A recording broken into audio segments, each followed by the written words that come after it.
I'm going to show you guys how to change the hammer spring on a ambidextrous burst trigger pack. It's a little more involved than your SEF pack, and you'll actually need a special HK armorer's tool for a burst pack to change it out. I guess you don't have to have it, but it makes your life a lot easier. So I'm going to show you how it all comes apart and goes back together. First you got to take the trigger pack out of the housing. So you got to remove your selectors, pull the pack out, and it's a little easier if you take the ejector out of the way, just so you got some more room to work in here.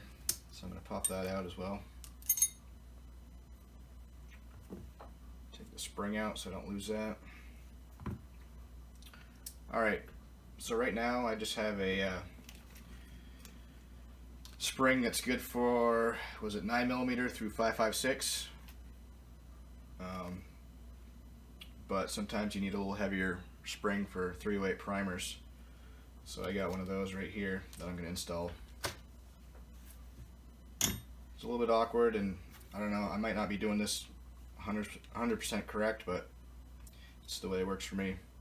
So you got a little longer leg on the bottom of this armorer's tool right there.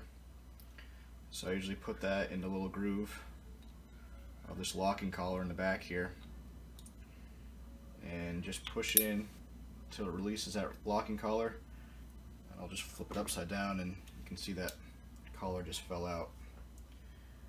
So it's recessed on one end, so it only goes in one way.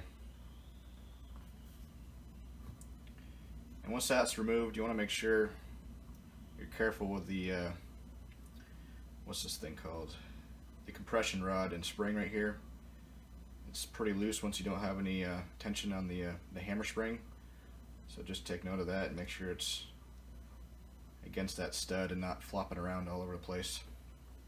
So that's what it looks like right now. And the spring just comes right out.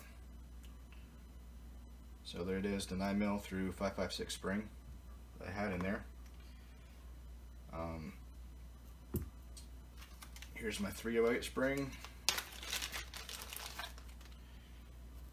And you can see it's a little bit different. It's a little bit thicker and it has a slightly different color.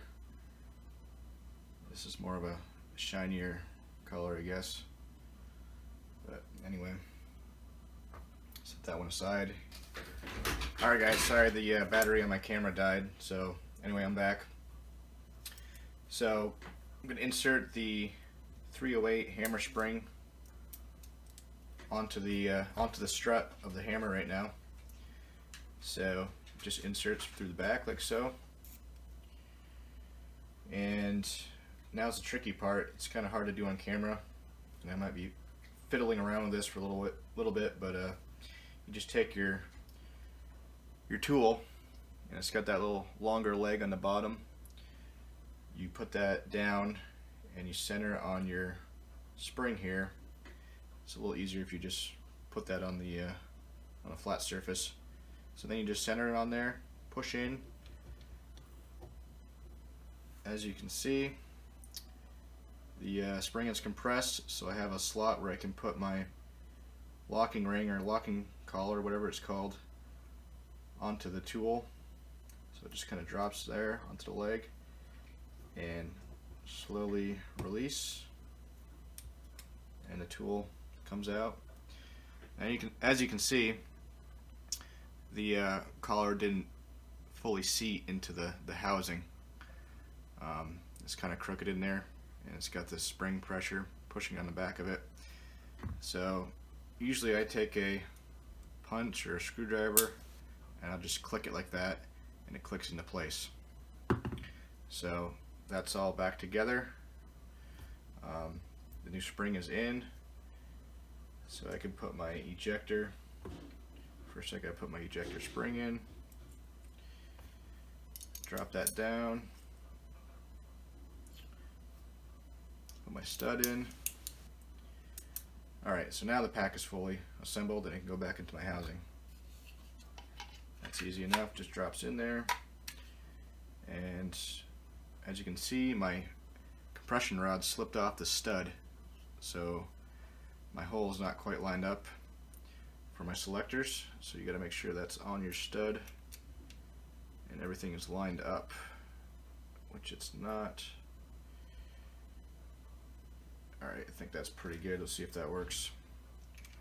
So the selectors slide in, push down on your release lever here, clicks into place, and you can add your other selector, rotate,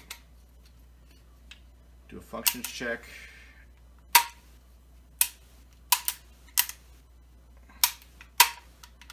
and it's good. So that's all back together. Now I can install it on my host gun. Alright, I had to cut the video again because my wife was knocking on the door. Anyway, this is a 7.62 by 39 host gun with a 12.5 inch barrel. It came as a pistol from Atlantic Firearms, and have not shot it yet, so I was going to try that out today and see how it works with my sear.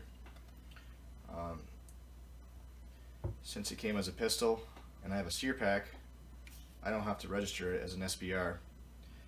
I can just install my sear onto the receiver here and then install a stock, and it's converted to a machine gun, and it's completely legal. So that just, I can get to go here.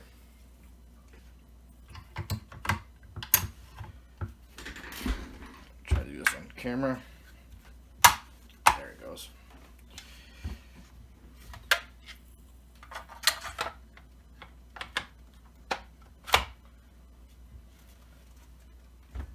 So this is a brand new gun, and I noticed the pins are super tight, but hopefully over time it'll work in. So there it is, PTR 32 Tay PDW 7.62 by 39.